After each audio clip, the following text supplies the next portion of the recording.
Welcome back to another technical deep dive here in the debug zone.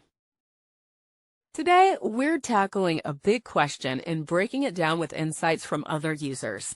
Hopefully, this clears up some misconceptions and helps you get the answer you need.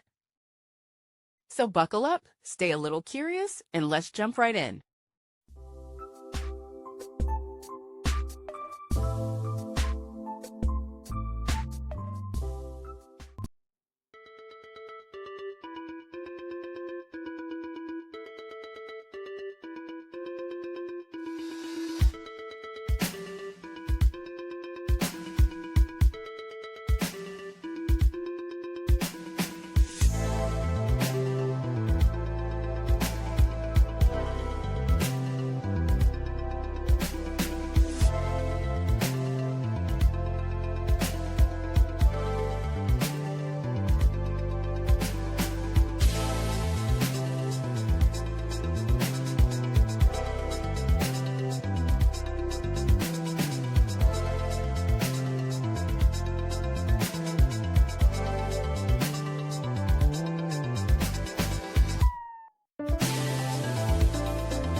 And that's a wrap.